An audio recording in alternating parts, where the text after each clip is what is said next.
In modern society, Easter is traditionally associated with a celebration of the Judeo-Christian calendar.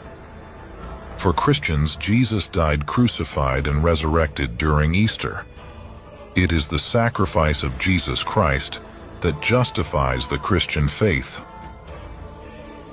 However, when looking back to the past, we find the story that originated the modern celebration around the figures of the Easter bunny and eggs.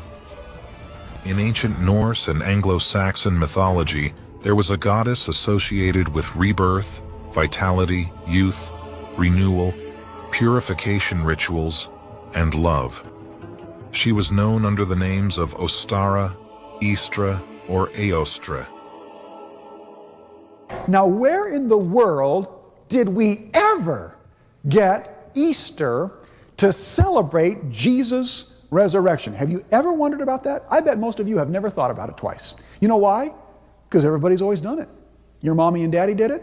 Their parents did it. Grandma and grandpa did it. Great-grandparents did it. You do it because everybody else has done it all your life. You just kind of go along because everybody else has done it, right? All right. But where did it come from? Did the thought ever cross your mind? First of all, let me make a statement here that's going to blow your mind. Do you know that Easter Sunday cannot possibly be the day of the resurrection? You know why? Easter never falls on the same date year to year, right? It can't be the day of Jesus' resurrection. I'll tell you why. Look at the screen here. For example, let's go back 5 or 6 years. In 1996, Easter came on April the 7th. That's when you all celebrated it.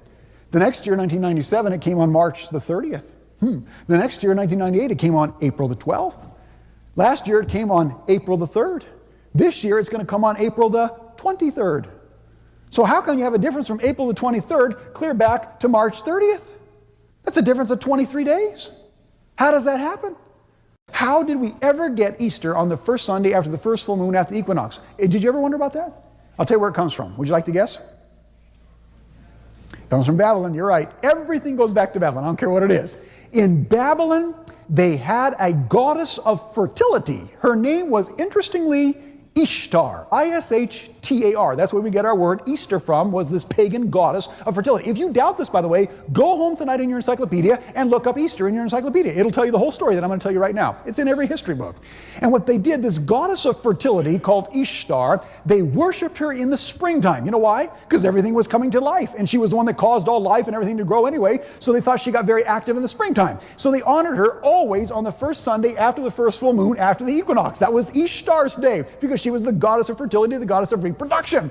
And you know what happens, folks? They took that then and they celebrated this day of her in her honor, and so did Medo-Persia, and so did Greece. In fact, Greece had her under another name called Venus. You ever heard of Venus before? That's Ishtar in Babylon, the same thing. And then you go to Rome, and Rome had this. And then as papal Rome again rules the entire world for the next 1260 years, it passes that teaching on to everybody in the world, and the whole world does it, and nobody even thinks twice about it. But you all tell me, what in the world do chocolate chickies and bunny rabbits got to do with the resurrection of Jesus?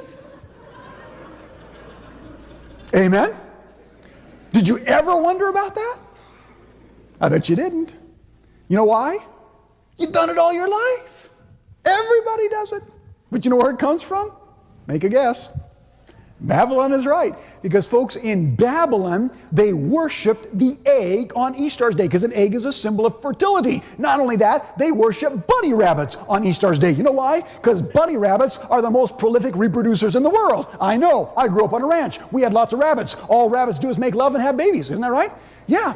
And so, honestly, they worship the rabbit. And we still have that today, all the way back from Babylon. Amazing, isn't it? But now, folks, I want to ask you another question here tonight. I want you to think with me, because you're intelligent people.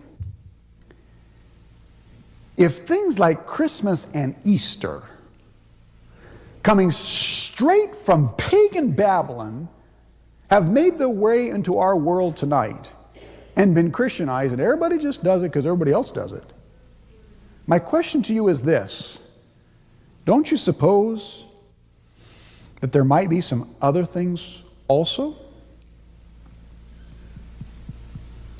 Don't you suppose there might have been some other false teachings or errors or pagan practices or deceptions that have snuck their way in that we are following and teaching and practicing that's totally contrary to the truth of the Bible? Don't you think there might be some of those?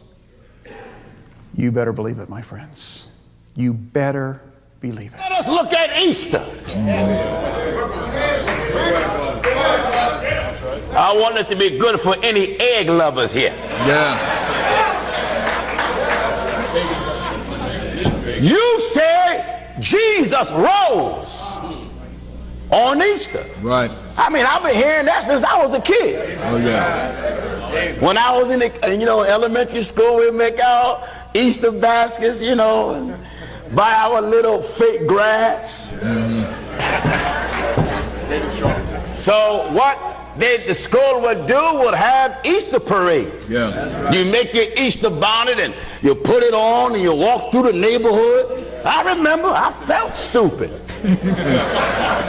Got my little paper plate and stapled it together and glued some stuff on it, and I'm walking around the neighborhood. That's right.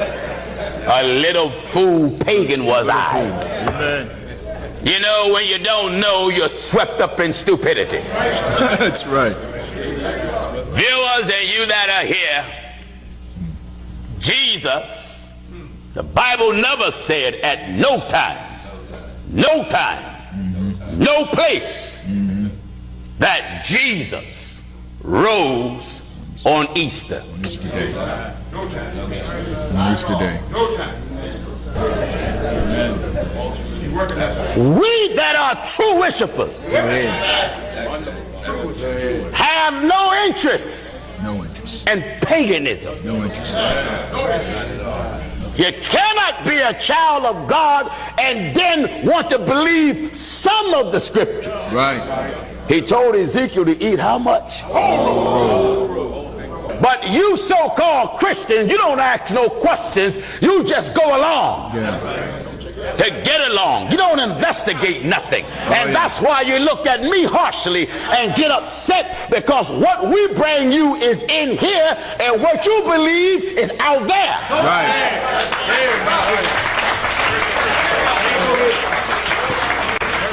This is our foundation. That's right. We don't make up nothing. If it's not in here, we don't believe it. If it's not in here, we refuse to practice it. If it's not in here, we won't condone it. We don't care if 1 billion people patronize it. Amen. There's more with us than it is with them. All of this information is easily accessible. All one has to do is use a dictionary, encyclopedia, internet today to discover that Easter has pagan roots. Even on the surface, one can see that something is not quite right about the Easter holiday and its affiliation with the Hebrew Messiah, Yahushua. And the really sad part is that when Christian pastors and teachers are presented with this information, they will acknowledge that they already knew that Easter had pagan origins, or that the various celebrations were obviously pagan, but they will say that it does not matter because they are not bound to the law and commandments of the Most High. Believe me, much of what Christianity salutes is pagan to its roots. All this business about mistletoe, pagan. Christmas trees, pagan.